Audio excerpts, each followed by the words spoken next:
আমি এখানে কিসের সেফটি দেবো? ম্যাডাম, আপনি যদি আমাকে সেফটি না দেন তাহলে আপনাকে গুলি করা ছাড়া আমার হাতে কোনো রাস্তা নেই।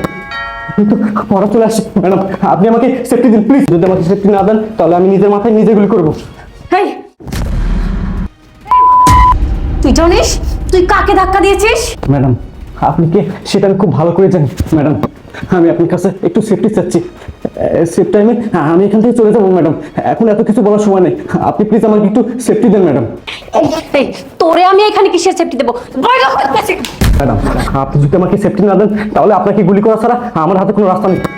কিন্তু ওরা চলে আসছে। ম্যাডাম, আপনি আমাকে সেফটি দিন প্লিজ। যদি আমাকে সেফটি না দেন তাহলে আমি নিজের মাথায় নিজে গুলি করবো। হেই, দাঁড়া, এক কাজ কর, তুই লুকা যা। যা, এদিকে চুপ, একদম চুপ। বাকিটা আমি সামলে নিচ্ছি। এই, কে ওখানে?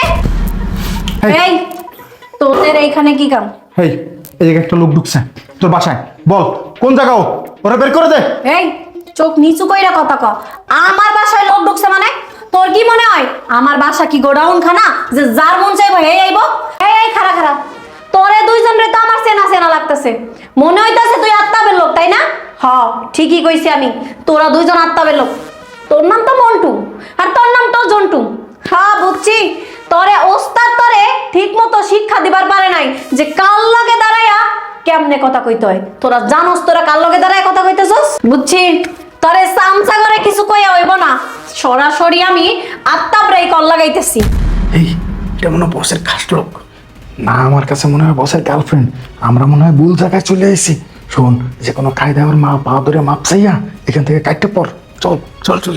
তোর চমচড়া কি জানে না কার লগে কেমনে কথা কইতে হয়, কার ঘরে পারমিশন নিয়ে ঢুকতে হয়? আর না হয়তো আমারে চিনে না আমি কি জিনিস। এখন ওরে কি করবো? পিসা কিন্তু ভর্তা বানায় দিব। বুঝছি, ওরা ভুল করছে, অগো তুমি ক্ষমা করে দাও, বইলে দাও আপনার ভাই তো গো চইলাইতে কইছে। আচ্ছা ঠিক আছে, আজকে শুধু তোর লেগারে ক্ষমা কইরা দিলাম, নইলে পিসাইয়া ভর্তা বানায় দিতাম একদম। ঠিক আছে জানে মান, কথা হইব নি, দেখা হইব আচ্ছা নি। ঠিক আছে। এই শুনছস? এই এদিকে, ওরা চলে গেছে। এবার তুই আমাকে বল যে তুই কে আর ওরা কেন তোকে মারার জন্য পিছু করেছে? ম্যাডাম, আমি ইন্সপেক্টর আশরাফুল ইসলাম। ইন্সপেক্টর মানে? হ্যাঁ, অবাক হয়েছেন তাই না? অবাক হওয়াটাই স্বাভাবিক। আর ওরা কারা শুনবেন? ওরা হচ্ছে কিং আফতাব এবং কালো মানিকের লোক। কিং আফতাব এবং কালো মানিক ওরা দেশের অনেক বড় গডফাদার।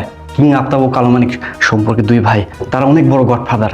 এমন কোনো অপকর্ম নেই তারা করে না। তারা দেশের বিভিন্ন জায়গায় চাঁদাবাজি করে, রংবাজি করে। তাদের অনেক বড় গ্রুপ আছে, অনেক বড় গ্যাং আছে। ম্যাডাম, কয়েকদিন আগে ওরা কি করেছে জানেন? একজন স্কুল ছাত্রীকে স্কুল থেকে তুলে নিয়ে গিয়ে গণধর্ষণ করে।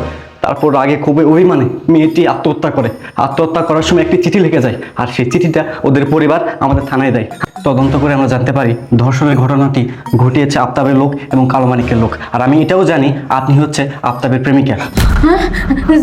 স্যার, স্যার দয়া করুন, আমাকে দয়া করে ছেড়ে দিন স্যার।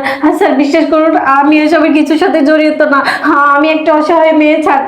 আমার একটা ফ্যামিলি ছিল, সেখান থেকে তুলে নিয়ে এসে আনতাম। আমার সাথেও ঠিক একই কাজ করে। আমার কোনো কুল কিনারা না পেয়ে আমি ওর হাতে পায়ে ধরে ওর পরিচয়ে থাকি স্যার। আমি ওর নাম নিয়ে আমি হচ্ছে রাস্তাঘাট দিয়ে বুক ফুলিয়ে চলতে পারি স্যার। বিশ্বাস করুন, আমি এসবের কিছুর সাথে জড়িত না স্যার।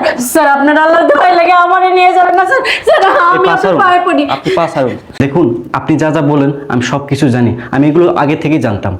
স্যার আপনি যেহেতু সবকিছু জানেন, আপনার কাছে আমি হাত জোর করে বলছি স্যার, আমাকে ওদের হাত থেকে রক্ষা করুন। আমাদের নরক থেকে আপনি নিয়ে যান স্যার।